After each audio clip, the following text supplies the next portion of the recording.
Hola mis amigos, ¿cómo están? Espero que todos se encuentren muy bien. Bienvenidos al canal, yo soy Sil y estoy muy contenta de estar nuevamente en contacto con todos ustedes por este medio.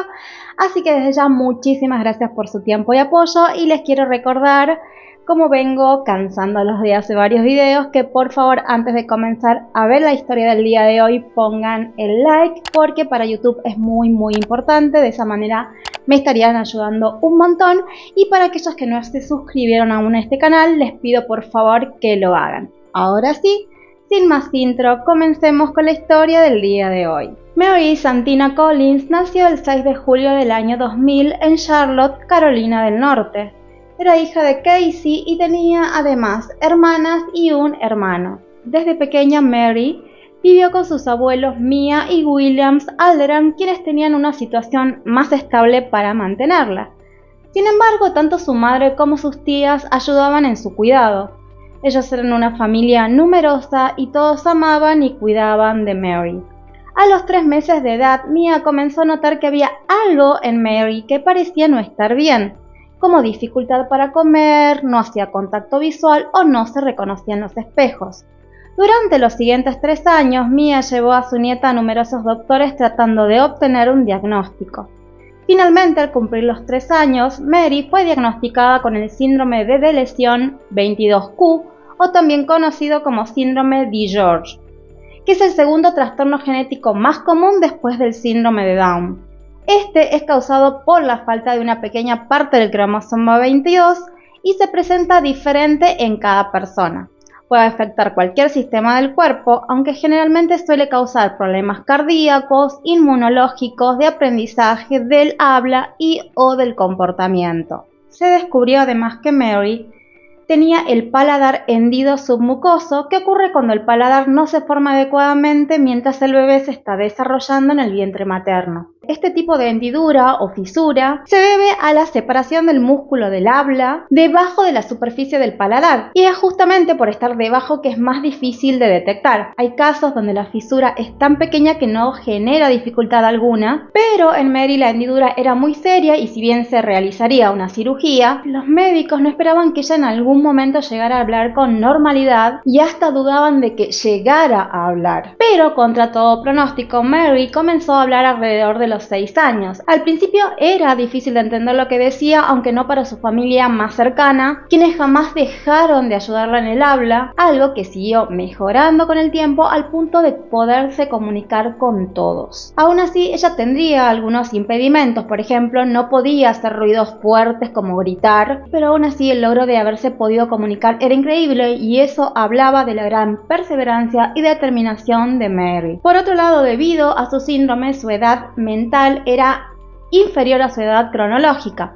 Por eso, si bien cuando sucedieron los hechos ella tenía 20 años de edad, su capacidad mental era la de una persona de 14 o 15 años. Si bien Mary podía estar muy avanzada en ciertos aspectos, no lo estaba en otros. La palabra que mejor podía describir a Mary era inocente. Era un ser puro, amable y sin maldad alguna. Veía siempre lo mejor de cada persona y eso para muchos la hacía vulnerable. Era dueña de una belleza única, sus rasgos eran casi etéreos, como un hada. Si bien era un tanto tímida fuera de su círculo familiar, tenía un gran sentido del humor y le gustaba hacer bromas. Mary amaba la música en todos sus géneros, le gustaba cocinar y hacer sesiones de fotos porque le apasionaba todo lo relacionado con la moda, para la que tenía un sentido y estilo único. Además, usaba su sensibilidad artística para crear maquillajes increíbles para ella y sus amigas. Durante el curso de sus estudios primarios y secundarios siempre tuvo un grupo pequeño de amigos y si bien en el secundario salió con algunos chicos, nunca fue nada serio. Uno de sus novios fue Lavi Pham, con quien por lo general pasaban el rato en casas de amigos o de sus respectivas familias. Él solía llevarla a comer sushi, que era el plato favorito de Mary. Y si bien ellos salieron por un breve periodo de tiempo, más que nada porque Mary no estaba interesada en el aspecto físico o de contacto de una relación, como seguramente sí lo estaba él, como cualquier adolescente del secundario, terminaron la relación en muy buenos términos y siguieron de alguna manera en contacto como amigos. Luego de la graduación, su grupo de amigos fue disminuyendo porque muchos de ellos comenzarían su vida universitaria y Mary, que aún tenía la mentalidad de una adolescente, no estaba preparada para la vida adulta. Además, por su condición tenía graves impedimentos, tareas que para otras personas podían ser simples, como dar cambio o recorrer el vecindario, para ella se volvían un verdadero desafío, así que tampoco podía trabajar. A partir de la descripción de Mary como un ser puro e inocente, es difícil pensar que ella pudiera en algún momento haber sufrido de bullying, porque para burlarse de alguien así que era como un niño se debía ser bastante insensible, pero lamentablemente sabemos que la maldad existe, y si bien durante el periodo escolar no recibió prácticamente burlas, ya que tanto sus hermanos como su familia en general la protegían de las cosas que podían herir innecesariamente sus sentimientos, lo normal sería creer que luego del secundario eso no sería una preocupación, pero no fue así, y por alguna incomprensible razón Mary se volvió el foco de burlas de una persona bastante perturbada llamada Kelly Lavery, de 24 años. Esta mujer comenzó a acosarla sin ninguna razón a través de las redes sociales y pasaba de hacer comentarios crueles e infantiles en las fotos de Mary a disculparse y fingir que era su amiga o que quería hacerlo. Toda una especie de juego perverso. Algunos de sus comentarios eran muy crueles, como por ejemplo: nadie te quiere, si yo fuera tú querría desaparecer lo antes posible. Y luego de eso recurría a la manipulación emocional, ya que Mary siempre estaba en la búsqueda de hacer nuevos amigos. La obsesión de Kelly era extrema e inexplicable, ya que ni siquiera compartían ni el mismo círculo social ni el mismo círculo de amigos. La única conexión entre ellas es que Kelly era la novia y vivía con Lavi Fan, con quien Mary había salido muy brevemente durante el secundario, por lo que uno de los motivos podrían ser los celos. Quizás Kelly por curiosidad comenzó a ver las chicas con las que había salido Lavi y al descubrir a Mary vio que era hermosa, interesante y se puso celosa, pero eso no explicaría por qué la manipulaba y fingía querer ser su amiga, diciéndole cosas horribles primero para después disculparse. En fin, quizás la única explicación es que simplemente era un ser detestable. Por otro lado, claramente Kelly se dio cuenta que Mary era un blanco fácil, vio su vulnerabilidad, por lo que hizo de su relación con ella un juego perverso. La familia de la joven, que estaban pendientes de sus redes sociales y veían los comentarios de Kelly, se preocuparon porque se dieron cuenta que la mujer tenía problemas serios. Por eso cuando Mary les dijo que era su amiga, la familia intentó por todos los medios de advertirle que no confiara en ella, porque sus intenciones no eran claras y tal vez solo fingía ser amable solo para burlarse de ella, a juzgar por los comentarios tales como: debes esforzarte en ser menos fea, o eres una tonta, pero que te atropella un camión de Walmart. Comentarios que un adulto normal no haría, y si bien eran fuertes, no dejaban de ser infantiles e inmaduros y estúpidos. Pero Kelly no solo se limitaba a realizar comentarios ofensivos, sino también a los juegos mentales. Por ejemplo, en una ocasión se hizo pasar por Lavi para probar a Mary y ver si ella volvería a coquetear con él. Yo dudo mucho que la joven se haya mostrado interesada, pero de todos modos Kelly la acusó de ser una mala amiga por haber coqueteado con su novio. Luego de esto le envió un mensaje de texto que decía que ella tenía un coeficiente intelectual de una genio y qué se suponía que debía hacer cuando se aburría. Mary obviamente tenía sus inseguridades, era consciente de las cosas, como por ejemplo de su impedimento con el habla, el usar gafas, y lo último que necesitaba era alguien que la acosara sin motivo para hacerla sentir mal consigo misma. Por otro lado, Kelly venía de una familia adinerada, siempre lo había tenido todo sin tener que esforzarse por nada. Su padre era un arquitecto en jefe de empresas, su familia vivía en una propiedad valuada en más de $1.000.000 y Kelly hacía del dinero de su familia la base de su personalidad y se creía estar por encima de los demás y que podía hacer lo que le viniera en gana. En una oportunidad, en un intercambio de mensajes entre ella y Mary, le escribió: me gradué con 4.0 en honores, vivo gratis sin pagar facturas. Toda mi vida me la entregan en una bandeja con incrustaciones de diamantes. así que no es mi culpa, cariño. Soy tan perfecta que puedo tener el corazón frío. Una completa idiota sin dudas, una persona vacía que lo único que tenía era el dinero de sus padres. En una ocasión en la que este ser le hizo uno de sus comentarios groseros a Mary, esta se molestó y le dijo que la dejara en paz. Kelly le envió un mensaje preguntándole si le gustaba su personalidad. Cualquiera. Mary, que estaba molesta, le respondió que no porque actuaba como si aún estuviera en el secundario. Y Kelly le envió una respuesta que sinceramente da vergüenza ajena. ¿Qué decía?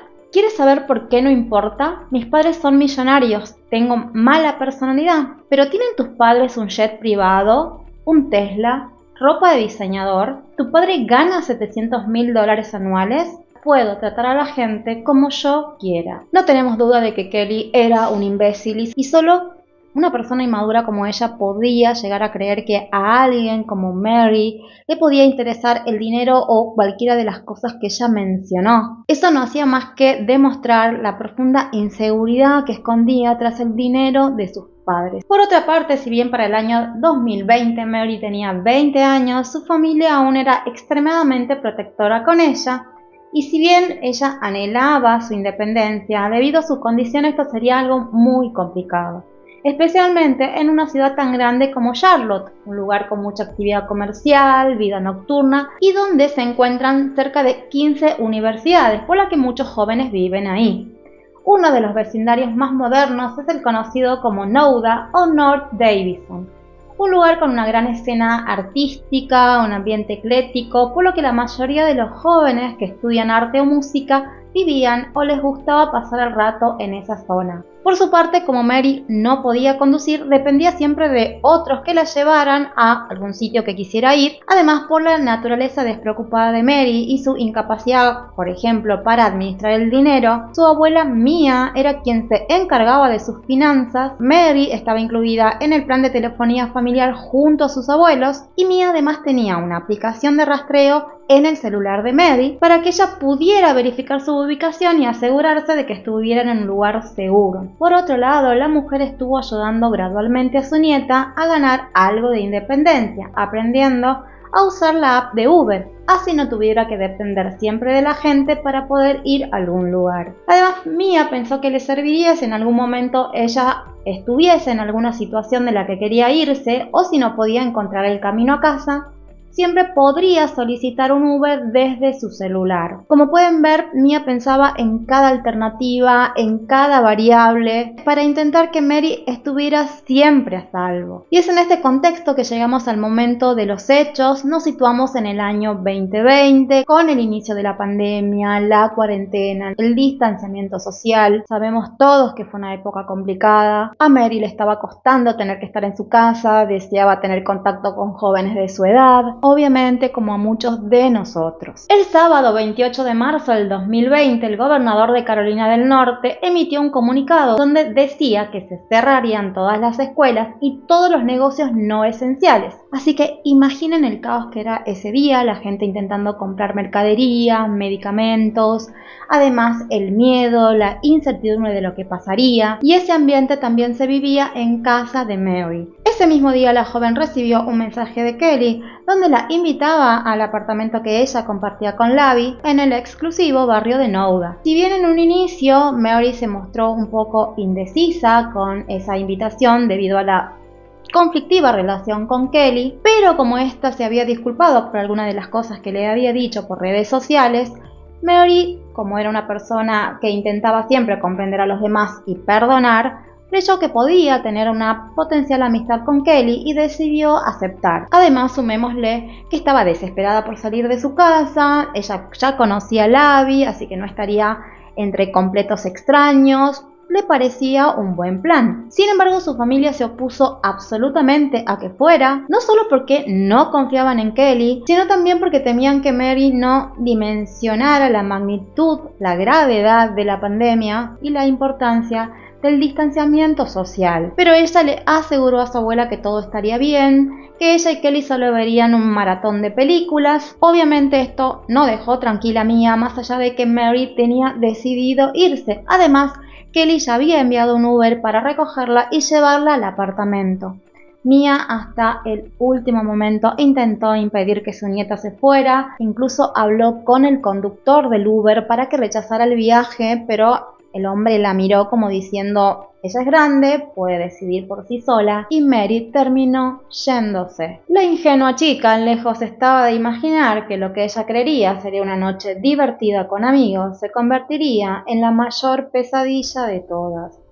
Por su parte, Mia, que quedó preocupada por su nieta, verificó su ubicación para asegurarse de que había llegado al apartamento y le envió varios mensajes de texto para saber cómo estaba y en qué horario regresaría a casa, pero no hubo respuesta. Inicialmente, Mia quiso creer que simplemente Mary se había distraído porque se estaba divirtiendo o en el peor de los casos se había olvidado de llevar el cargador. Una de sus hermanas también intentó contactarla sin éxito. Además, no se registraban movimientos ni en el celular ni en las redes sociales de Mary, por lo que todos comenzaron a preocuparse bastante. Sin embargo, sus nervios disminuyeron un poco cuando una de las hermanas de Mary vio una publicación realizada por Labby en Twitter. Era un video donde se veía a Mary, Kelly y Labby caminando sonrientes por el pasillo del apartamento y recibiendo un pedido de sushi. Con esto, Mia creyó que él había recordado que ese era el plato favorito de Mary y que sus nuevos amigos estaban intentando que ella se divirtiera. Además, en un momento del video se ve a Kelly con el brazo alrededor de Mary y sonriendo como si fueran amigas de años. Sin embargo, al final del video, Kelly hace un gesto perturbador con la mano, quizás revelando su verdadera naturaleza siniestra. Mia se quedó preocupada esperando a su nieta toda la noche porque seguía sin responder llamadas y mensajes y además no habían acordado que ella pasara la noche fuera, por lo que obviamente Mia no pegó un ojo preguntándose dónde estaba Mary y qué había sucedido. Al amanecer, aún sin tener mensajes de su nieta, Mia decidió que iría ella misma al complejo de apartamentos a buscarla y traerla a casa. Cuando llegó al lugar no le fue fácil ingresar de inmediato porque era una comunidad cerrada y protegida con códigos de acceso, por lo que tuvo que esperar a que las personas entraran para seguirlas y así fue en las diferentes puertas hasta que finalmente pudo llegar al apartamento del tercer piso. Tocó la puerta pero nadie respondió. Mia se dio cuenta que había gente dentro, así que comenzó a llamar una y otra vez, cada vez con la voz más fuerte, hasta que finalmente gritó que llamaría al 911.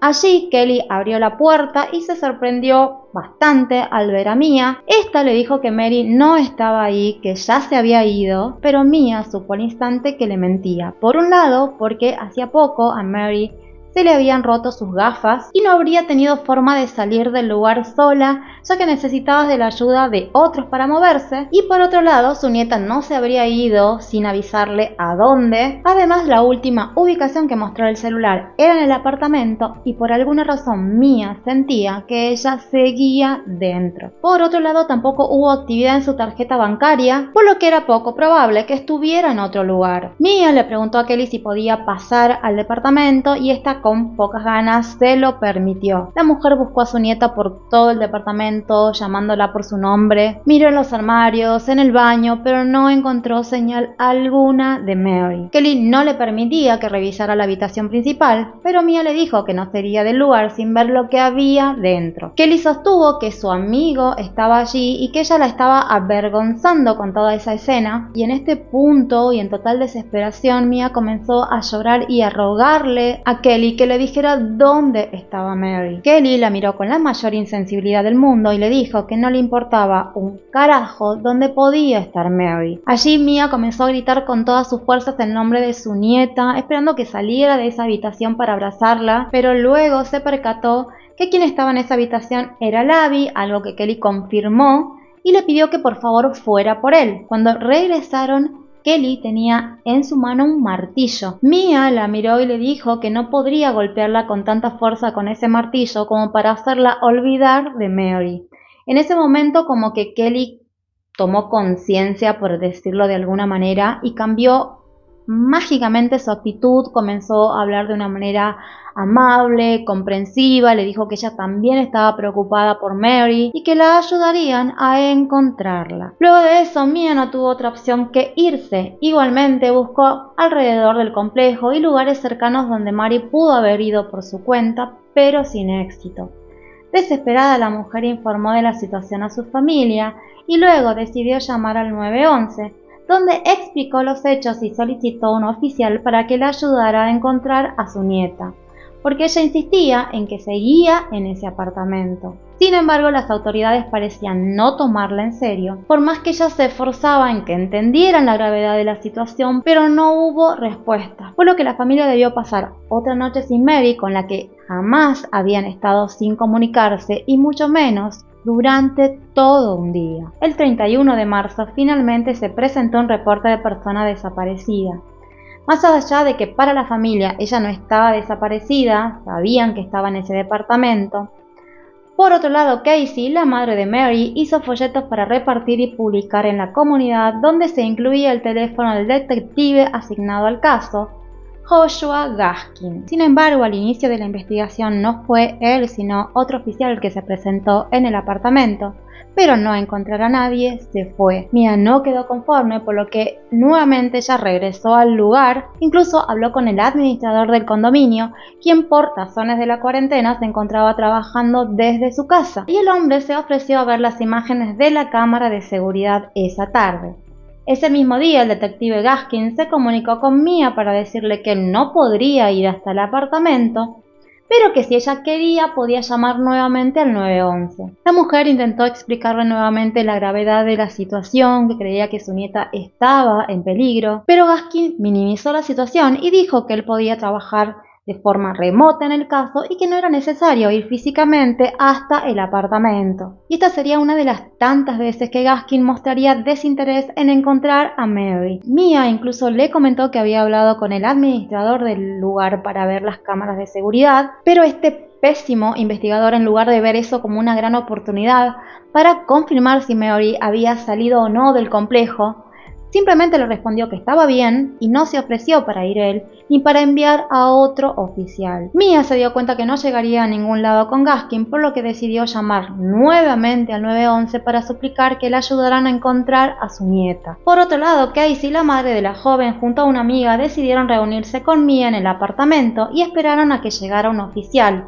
Cuando uno finalmente respondió al llamado del 911, fue junto a Casey al departamento de Kelly y Larry. Este último atendió la puerta, pero se negó el dejar pasar al oficial y solo le permitió entrar a Casey, quien revisó todo el lugar, incluida la habitación de atrás, donde vio que alguien estaba durmiendo en la cama, que luego Larry le confirmó que se trataba de Kelly. Casey se tuvo que retirar del lugar nuevamente sin señal alguna de su hija. El oficial, por su parte, se comunicó con el administrador del complejo y por alguna estúpida razón le dijo que no continuara viendo las imágenes de la cámara de seguridad, porque para hacerlo necesitaba de una orden judicial, algo totalmente erróneo, porque el gerente del lugar podía hacerlo sin ningún problema, y este sería uno de los tantos y más graves errores en el caso. La familia incluso se comunicó con la oficina corporativa del complejo, quienes le dijeron que podían revisar sin problemas las imágenes. Sin embargo, días después, cuando a las autoridades por fin se les antojó ir a revisar las cámaras, ya era demasiado tarde. Porque como todo había ocurrido a fines de mes, al iniciar un nuevo mes se borran todas las imágenes pasadas para hacer espacio para lo nuevo. Es decir, que si el inepto oficial no habría dado información errada o al menos hubiese pedido que se preservaran las imágenes hasta que llegara la bendita orden, una prueba fundamental no se habría perdido. Y lo más dramático, si es que se puede, fue que las imágenes se habían borrado solo una hora antes de que llegara el oficial para verlas. Al ver la falta de preocupación y ocupación de las autoridades, la familia decidió tomar la situación en sus propias manos y, si bien se sentían abandonados por la justicia, su amor por Mary les dio la fuerza necesaria para llevar a cabo su propia investigación, porque para ellos la vida de Mary era invaluable. La familia organizó grupos de búsqueda independientes, realizaban investigaciones a través de las redes sociales, se acercaban a cualquier persona que pudiera tener información, se repartieron cientos y cientos de folletos con el rostro de Mary. Durante ese tiempo, Kelly y Labby se mantenían en contacto con la familia, les enviaban capturas de personas a las que debían investigar, pero la familia nunca se creyó la supuesta preocupación de la pareja. De hecho, se turnaban para sentarse fuera del apartamento y asegurarse que nadie sacara nada o se deshicieran de alguna posible evidencia. Como ven, a la familia les tocó pensar en todo. Sin embargo, las autoridades les notificaron que Kelly y Labby se estaban sintiendo acosados y amenazados por tanta vigilancia. En un punto, Gaskin, con toda la caradurez del mundo, si es que se puede, llegó a decirle a Mia que si ella no entendía que su nieta no estaba en ese apartamento, como si él siquiera hubiese puesto un pie en ese lugar o hubiese movido un dedo para encontrar a Mary. Él no hizo absolutamente nada, sino que era la propia familia la que hacía el trabajo que le correspondía a él, y ni siquiera eso llegó a conmoverlo en algún punto. Durante la investigación de las familias en las redes de Kelly y Labby, descubrieron una publicación realizada por Labby desde otra cuenta. Era una fotografía de la misma fecha en la que Mary estuvo en el apartamento. En la imagen se veía a Labby con otro chico que posaba con un cuchillo en la mano. La familia realizó publicaciones preguntando si alguien lo conocía. Una persona les escribió y lo identificó como James Jimmy Salerno, de 22 años, amigo de la infancia de Labby. Por otro lado, la familia no desistía en su búsqueda, contrataron drones, perros rastreadores, buscaron en bosques, sitios de construcción, inclusive llegaron a buscar en contenedores de basura.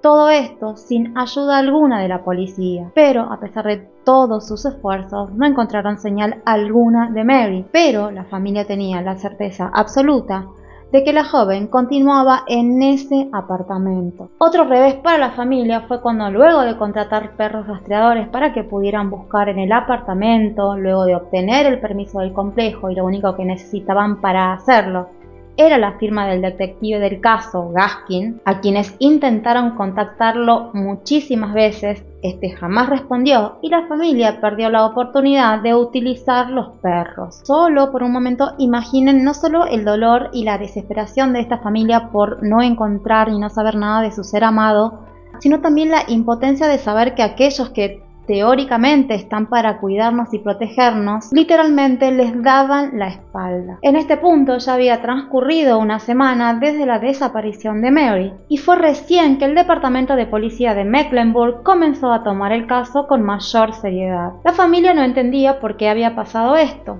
hasta que un ex detective se presentó en la estación para preguntar sobre Mary, y le informaron que el primer día habían recibido un llamado anónimo donde les dijeron que Mary ya había hecho esto antes, lo de desaparecer por unos días, y fue justamente por dar crédito a ese llamado falso que ellos no hicieron nada, y así perdieron tiempo, evidencias valiosas, y podemos darnos una idea de dónde pudo venir ese llamado anónimo. Igualmente, si las autoridades se hubiesen tomado al menos unos minutos para corroborar esa información, preguntar a la familia o buscar en la base de datos si había algún informe de persona desaparecida relacionada con Mary o de fuga, se hubiesen dado cuenta fácilmente que la información era falsa. En este punto, Mia estaba agotada física y emocionalmente, había cuidado de Mary toda su vida, siempre intentando de que tuviera la atención que merecía, y luego de que Mary llegara tan lejos en su vida, estar pasando por esto era devastador. Y su instinto le decía que ella seguía en el apartamento. Mia llegó a dormir en el estacionamiento del complejo porque se negaba a dejar a Mary sola en ese lugar. El 3 de abril del 2020, las autoridades recibieron una pista creíble que finalmente validaría lo que la familia sostuvo desde el inicio. Un informante dijo a la policía que Mary seguía en el apartamento. Les contó que había hablado con Jimmy Salerno y este les confesó que había estado en una fiesta en el apartamento de Kelly y Labby y que cuando él llegó Ellos tenían a Mary atada en la bañera, que le habían quitado la vida y que luego escondieron su cuerpo en el colchón al que planeaban quemar. A partir de esta información, el detective Gaskin finalmente se decidió a trabajar y se dirigió al apartamento de la pareja, quienes inicialmente se negaron pero luego le permitieron pasar. Gaskin notó que el lugar estaba desordenado y sucio, buscó en cada habitación e hizo que Labby levantara los colchones, pero al no encontrar señal alguna de Mary, se fue. Pero al día siguiente la persona que dio la información volvió a presentarse y volvió a asegurar que Mary se encontraba en el apartamento. No debajo del colchón, sino dentro del colchón. Ese mismo día recibieron otra información de un testigo diferente, quien dijo que Labby estaba ofreciendo pagar $4.000 para que alguien se llevara algo del departamento. Obviamente eso levantó sospechas porque se trataba de mucho dinero solo por mover algo. Este informante mencionó una cuarta sospechosa, una joven llamada America Deal, de 18 años, a quien Salerno había conocido por Tinder y que había estado en el apartamento la noche del hecho. El informante contó que se había encontrado con la pareja y ellos le contaron que Kelly y Labby le habían quitado la vida a Mary, que ellos cuando todo pasó estaban durmiendo en una de las habitaciones hasta que Labby les envió un mensaje para que fueran al baño, que ahí vieron a Mary en la bañera atada y cubierta de sangre y que todo eso había sucedido porque Kelly y Labby querían mantener intimidad con Mary, pero esta se había negado. Que Salerno le contó que luego Labby lo obligó a limpiar todo el desastre, algo que es muy difícil de creer porque Salerno era una persona robusta, alta, a diferencia de Labby, que era muy menudito, difícil creer que alguien así pudiera resultar amenazante. Dijo también que America había ayudado a envolver el cuerpo en bolsas de basura, cinta adhesiva y papel film transparente para finalmente ocultarla en el colchón. A partir de esta nueva información, las autoridades obtuvieron una orden de registro y regresaron al apartamento. Hicieron que Kelly y Labby esperaran afuera mientras comenzaban con la inspección. En el lugar se encontraron las bolsas de basura, la cinta adhesiva y el papel film. Luego se dirigieron a la habitación principal, donde al costado de la cama y oculto tras una pila de papeles encontraron la identificación y la tarjeta de débito de Mary. También encontraron un cuchillo con manchas hemáticas, en el baño otro cuchillo de sierra y al aplicar luminol descubrieron manchas hemáticas en la bañera, paredes, piso del baño, que posteriormente se confirmarían que pertenecían a Mary. El ADN en los cuchillos eran principalmente de Kelly y Labby. Luego las autoridades se concentraron en el colchón. Cuando lo levantaron, lo primero que llamó la atención fue el peso anormal, algo que habría descubierto Gaskin si él mismo levantaba el colchón el día anterior y no pedirle a Labby que lo hiciera. Cuando quitaron la sábana ajustable y la funda, vieron que el colchón estaba al revés y que tenía cinta adhesiva alrededor de las costuras laterales. Cuando cortaron la cinta, lo primero que hallaron dentro fueron cajas de cartón aplanadas. Cuando las retiraron, hicieron el terrible descubrimiento: el cuerpo de Mary Collins, de 20 años, envuelto en bolsas de basura, cinta adhesiva y papel film transparente. Además, había sido rociado con gel de ducha y detergente, y se cree que lo hicieron para enmascarar el olor. Pericias forenses posteriores determinaron que las huellas en las bolsas de basura pertenecían a la novia de Salerno, America. Dentro del colchón también encontraron toallas y bolsas con ropas con manchas hemáticas. En el resto del apartamento se encontraron los resortes y el relleno del colchón que habían sido quitados para hacer espacio para el cuerpo. Mary estaba completamente envuelta en cinta adhesiva y papel film.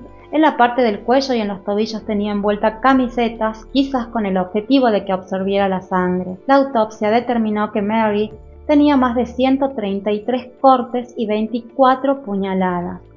Todas eran superficiales. No fueron realizadas para causarle la muerte, sino más bien para torturarla. La joven de 20 años murió desangrada. También se encontraron signos de abuso violento, ya que se encontró el ADN de 2 masculinos.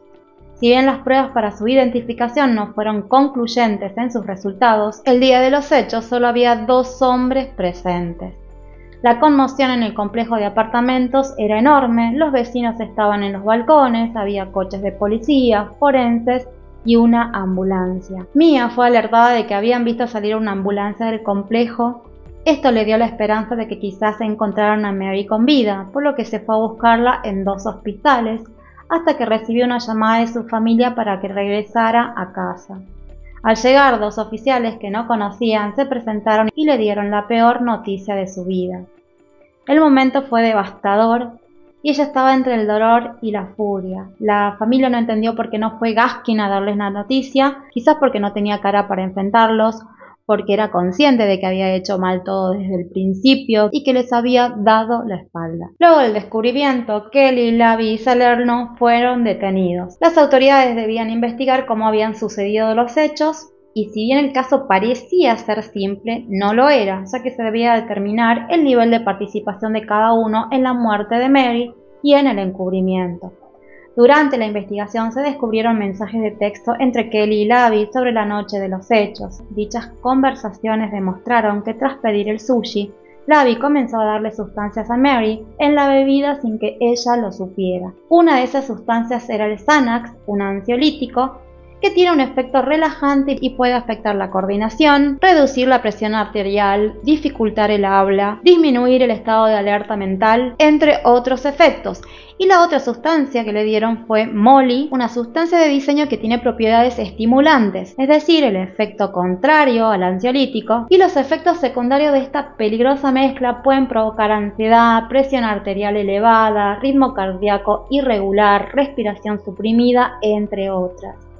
Imaginen solo por un momento el terror que pudo haber sentido Mary al experimentar todo esto sin saber qué le estaba sucediendo, más aún teniendo en cuenta que ella jamás había probado sustancia alguna. Y luego al comenzar el ataque, el saber que esas personas en las que había confiado estaban haciendo tanto daño. Se encontró también un mensaje de Labby a Salerno donde le contaba lo que estaban haciendo. En cuanto a los interrogatorios de los sospechosos, como toda buena basura, se culparon entre ellos, minimizando sus participaciones. El primero en ser interrogado fue Labby. Los detectives se percataron de que tenía un gran corte en el brazo, que de acuerdo con él se lo hizo jugando con un cuchillo. Declaró que ese día Mary fue a pasar el rato con su novia Kelly al apartamento, donde también estaban Salerno y América, pero que al día siguiente Mary se fue a una sesión de fotos y no volvió a saber de ella. Obviamente los detectives no le creyeron una sola palabra, pero él decidió no responder más preguntas y solicitó un abogado. Al día siguiente se entrevistó a Kelly. Ella contó casi la misma historia, pero agregó que Mary y Salerno no se llevaban bien y que tampoco volvió a saber de Mary desde que se fue a su sesión de fotos. Luego dejó de responder preguntas. En cuanto a la declaración de Salerno, este directamente culpó de los hechos a Kelly, Labby y a su novia América, quien tras el descubrimiento de Mary había huido a Colorado, aunque el 7 de mayo ella misma se presentó ante las autoridades y quedó detenida.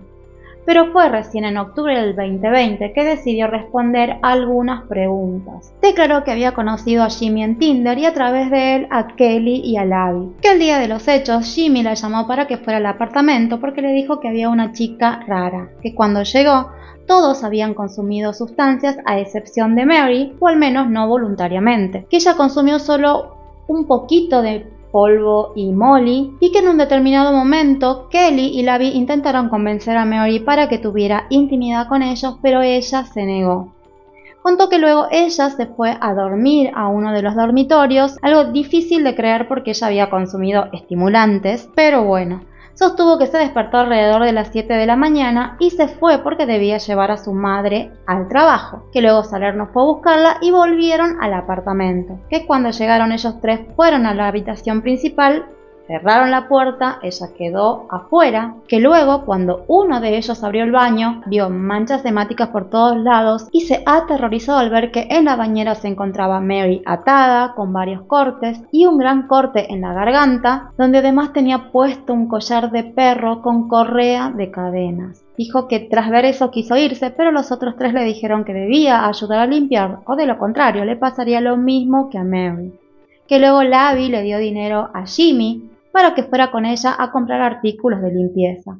Que cuando regresaron, Kelly la amenazó con un cuchillo para que envolviera el cuerpo de Mary con cinta adhesiva y papel film transparente. Que en todo momento Jimmy y Labby estuvieron riendo y bromeando sobre las cosas terribles que habían hecho, que Labby contó que él y Jimmy habían abusado de Mary, que le cortaron el cuello y que mientras sangraba la obligaron a ver cómo él y Kelly mantenían relaciones. Una total depravación, creo que no existen los adjetivos para calificar lo asco de personas que son, lo nefastos que son. En las versiones de estos, que variaban según quien declaraba, hubo un solo común denominador, y era que Kelly era la cabecilla. América sostuvo que era ella quien daba las órdenes mientras ellos tres limpiaban. Contó también que en el momento en que Kelly estaba hiriendo con el cuchillo a Mary, en un momento perdió el control y que en ese rapto de locura accidentalmente hirió a Labby en el brazo. América sostuvo que luego de limpiar el baño, Jimmy y Labby abrieron el colchón, sacaron parte del relleno y comenzaron a prepararlo con ropa y cajas de cartón aplanada para que mantuviera la forma, para finalmente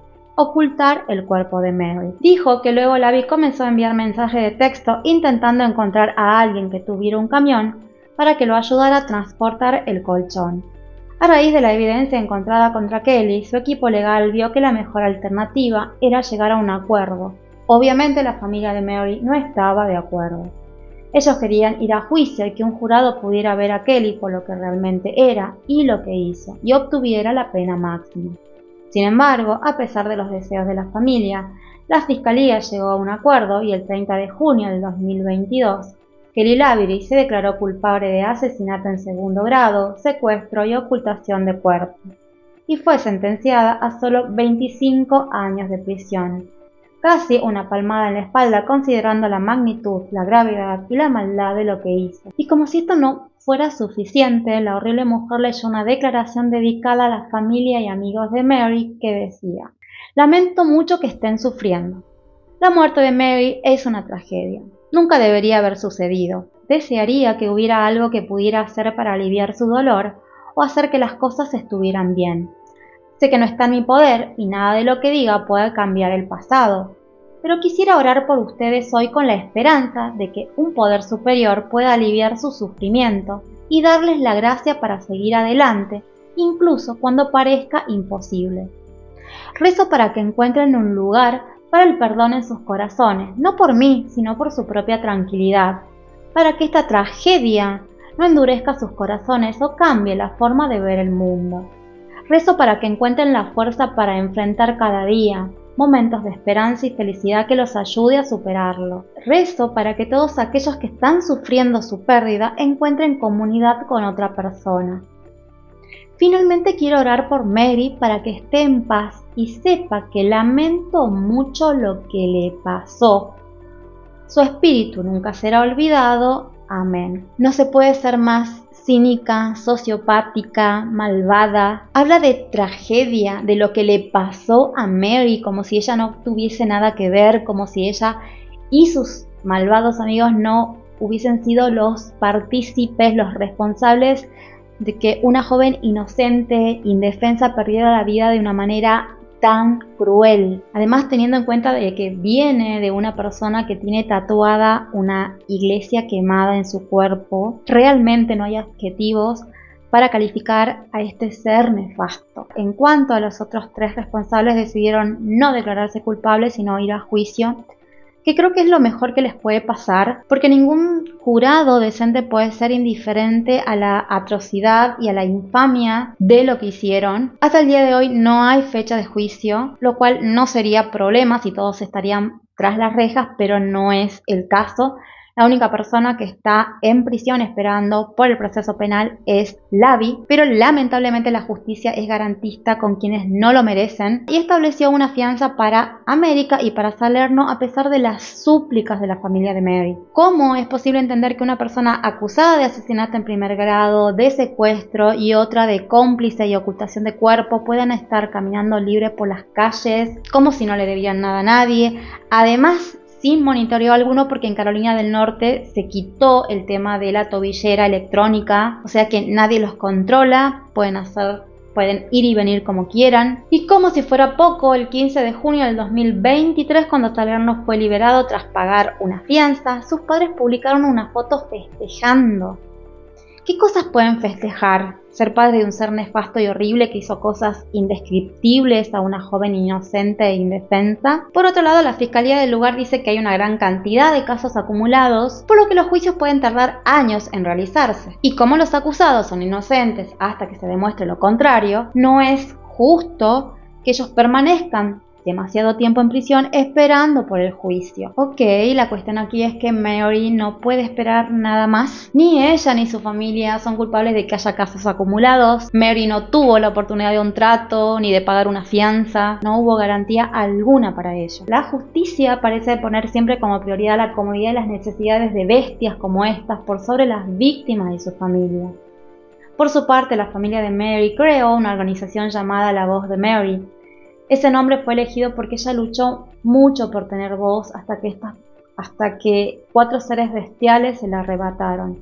El objetivo de la organización es obtener justicia por Mary y lograr cambios en la legislación. Por un lado, para que no existan fianzas en casos de asesinatos, si existen las pruebas suficientes, y por otro lado, para que exista un sistema de alerta para el público cuando una persona con discapacidad desaparezca o corra peligro. Amigos, hasta aquí la historia del día de hoy, una historia que de verdad me emocionó muchísimo, también me enojó bastante, sacando a las 4 bestias horribles que hicieron lo que hicieron solo por satisfacción, por placer de someter a un ser puro, inocente e indefenso. Hay un párrafo aparte para la justicia, una justicia que le falló a Mary desde el inicio, una justicia que le sigue fallando a la familia hasta el día de hoy, comenzando por un detective idiota que debería haber quedado sin trabajo en ese mismo momento y pasando por un sistema que no tiene en cuenta para nada a la víctima y a sus familiares, dando garantías a seres que no deberían tenerla. Ojo, yo no creo que no deban existir estas garantías, pero creo que no deberían ser para cualquiera, que no deberían ser para casos tan terribles como estos. Igual que la fianza, personas que cometieron actos tan atroces e inhumanos no deberían tener la posibilidad de pagar una fianza y salir libre por años hasta que se pueda realizar el juicio. Tampoco estoy de acuerdo que no se tenga en cuenta la opinión de la familia a la hora de realizar el trato con un culpable, como en el caso de Kelly, que solo recibió 25 años cuando yendo a juicio podría haber recibido cadena perpetua. Creo que son muchas las legislaciones que deberían cambiarse para poner más el foco en la víctima, más el foco en su familia y no tanto en las personas que cometieron actos inhumanos y atroces, quienes para mí no deberían tener beneficio alguno. Amigos, por favor, no se olviden de dejarme en los comentarios qué les ha parecido este caso. Yo como siempre los voy a estar leyendo, saben que eso me encanta. Y si no le dieron like a este video, por favor no se olviden de hacerlo ahora mismo. Y para aquellos que no están suscritos, los invito a hacerlo. Y si lo desean me pueden seguir por mis redes sociales. Ya saben que muchas veces YouTube no notifica cada vez que subo un video, pero yo sí lo hago por las redes sociales. Y esto fue todo, gracias por acompañarme. Los espero sin falta en un próximo video. Se los quiere siempre. Chau, chau.